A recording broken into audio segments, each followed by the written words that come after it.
Assalamualaikum warahmatullahi wabarakatuh. Halo guys, hari ini kita belajar ekonomi syariah ya, yaitu dengan indikator pencapaian kompetensi mendeskripsikan ekonomi syariah, meliputi pengertian, tujuan, prinsip, dan karakteristik ekonomi syariah. Tapi sebelumnya kita berdoa dulu yuk. Let's open our program by reciting basmalah together. Bismillahirrahmanirrahim. Semoga pelajaran hari ini berjalan dengan lancar ya. Perkenalkan, nama saya Dewi Nursani. Saya adalah guru ekonomi akuntansi dari SMA Negeri 1 Nalumsari, Jepara. Kata syariah berasal dari bahasa Arab asy-syariah yang mempunyai konotasi masyro'ah al-ma, sumber air minum. Dalam bahasa Arab, syara'a berarti nahaja atau menempuh, audaha artinya menjelaskan, dan bayana al-masalik atau menunjukkan jalan. Jadi, secara harfiah, syariah dapat diartikan sebagai jalan yang ditempuh atau garis yang mestinya dilalui. Secara terminologi, definisi syariah adalah peraturan-peraturan dan hukum yang telah digariskan oleh Allah Subhanahu wa Ta'ala dan dibebankan kepada kaum muslimin supaya mematuhinya. Sehingga dapat dipahami bahwa definisi syariah tidak lain adalah ajaran Islam. Maka istilah ekonomi syariah dan ekonomi Islam itu adalah hal yang sama ya, tidak perlu diperdebatkan. Menurut Umer Capra, pengertian dari ekonomi syariah atau ekonomi Islam adalah cabang pengetahuan yang bertujuan mewujudkan kesejahteraan manusia melalui alokasi dan distribusi sumber daya yang langka sesuai dengan ajaran Islam tanpa terlalu membatasi kebebasan individu serta mewujudkan keseimbangan makroekonomi dan ekologi yang berkelanjutan. Tujuan akhir dari ekonomi Islam adalah sama dengan tujuan dari syariat Islam atau maqasid asy-syariah, yaitu mendapatkan kebahagiaan di dunia dan akhirat melalui suatu tatanan kehidupan yang baik dan terhormat, atau yang disebut dengan hayatan thayyibah. Nah, sekarang maqasid syariah itu adalah apa? Maqasid syariah adalah mewujudkan kesejahteraan manusia yang terletak pada terpeliharanya 5 kemaslahatan dasar. 5 kemaslahatan dasar yaitu: yang pertama adalah agama atau ad-din, yang kedua adalah jiwa atau an-nafas, yang ketiga adalah intelektualitas atau al-aql, yang keempat adalah keturunan atau an-nasl, dan yang kelima adalah harta kekayaan atau al-mal. Kelima maslahat tersebut pada dasarnya merupakan sarana yang sangat dibutuhkan bagi keberlangsungan kehidupan yang baik dan terhormat. Jadi, jika kelima kebutuhan tersebut tidak terpenuhi, maka manusia tidak akan mencapai kesejahteraan yang sesungguhnya. Adapun prinsip dasar ekonomi syariah, yang pertama adalah pengendalian harta individu. Maksudnya adalah, harta individu itu harus dikendalikan agar terus mengalir secara produktif. Harta individu tidak boleh ditumpuk, namun keluar mengalir secara produktif ke dalam aktivitas perekonomian. Aliran harta yang dikeluarkan tersebut dapat berupa investasi produktif pada sektor real dalam bentuk zakat, infak, sedekah, dan wakaf. Dengan mengalirnya harta secara produktif, kegiatan perekonomian akan terus bergulir secara terus-menerus. Prinsip dasar ekonomi syariah yang kedua adalah distribusi pendapatan yang inklusif. Maksudnya adalah pendapatan dan kesempatan didistribusikan untuk menjamin inklusivitas perekonomian bagi seluruh masyarakat.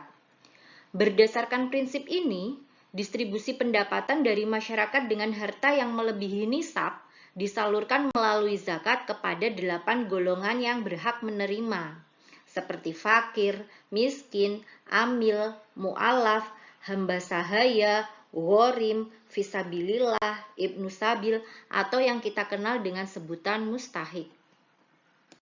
Prinsip dasar yang ketiga adalah optimalisasi bisnis atau jual beli dalam berbagi resiko. Maksudnya adalah, Ekonomi syariah itu sangat menjunjung tinggi sekali untuk keadilan dan menekankan berbagi hasil dan resiko atau risk sharing. Seperti kebebasan pertukaran, kebebasan untuk memilih tujuan dan rekan dagang yang sesuai dengan prinsip syariah, memilih pasar sebagai tempat pertukaran, kemudian tidak ada batasan area perdagangan, kemudian tentang kelengkapan kontrak transaksi, serta kewenangan pihak otoritas dan penegak hukum untuk menjaga kepatuhan atas aturan maupun kontrak. Prinsip dasar yang keempat yaitu transaksi keuangan terkait erat sektor real. Maksudnya, dalam perspektif Islam, aktivitas ekonomi itu senantiasa didorong untuk berkembangnya sektor real, seperti perdagangan, pertanian, industri, maupun jasa. Di sisi lain, ekonomi syariah tidak mentolerir aktivitas ekonomi non-real. Seperti apa? Seperti perdagangan uang, perbankan sistem ribawi, itu tidak didukung oleh ekonomi syariah. Prinsip dasar yang kelima yaitu partisipasi sosial untuk kepentingan publik.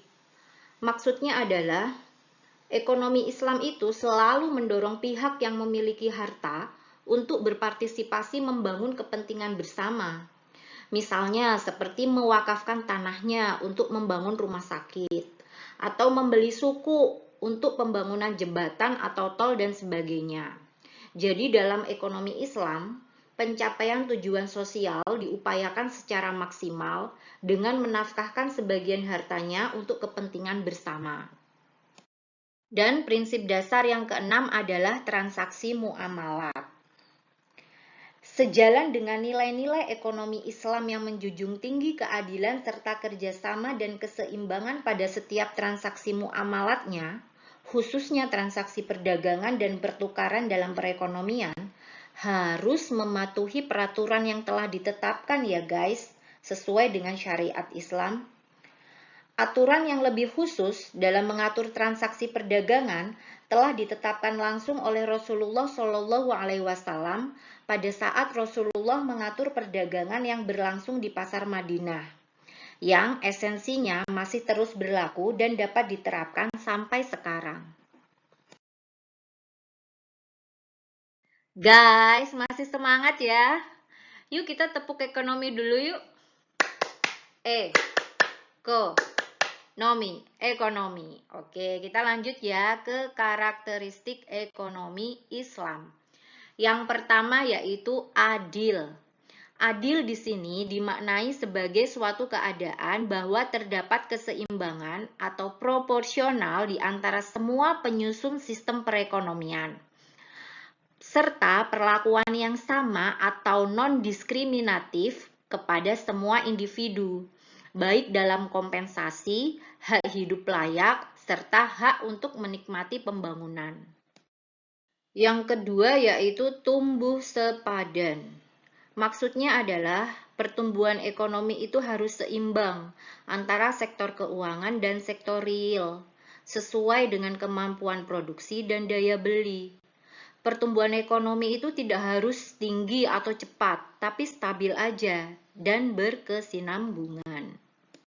Karakteristik yang ketiga adalah bermoral atau berakhlak mulia. Hal ini ditunjukkan dengan adanya kesadaran dan pemahaman setiap anggota masyarakat terhadap kepentingan bersama dan kepentingan jangka panjang yang lebih penting daripada kepentingan individu. Yang keempat, perekonomian Islam merupakan perekonomian yang beradab, yaitu perekonomian yang menjunjung tinggi nilai-nilai luhur bangsa serta tradisi dan budaya yang diwariskan oleh nenek moyang selama tidak bertentangan dengan moralitas Islam. Guys, bagaimana dengan penjelasan saya tadi? Kalau masih ada yang kurang paham, silahkan kalian buka sendiri ya sumber literasinya. Saya rekomendasikan kalian buka buku ekonomi syariah untuk SMA kelas 10 yang diterbitkan oleh Departemen Ekonomi dan Keuangan Syariah Bank Indonesia. Oke, bukunya atau gambarnya seperti yang ada di layar ini ya. Terima kasih atas pertemuan hari ini. Let's close our program by reciting hamdalah together. Alhamdulillahirabbil alamin. Semoga ilmu yang kita dapat hari ini bermanfaat ya. Terima kasih sudah menyimak video saya sampai akhir. Wassalamualaikum warahmatullahi wabarakatuh. Salam Equilibrium.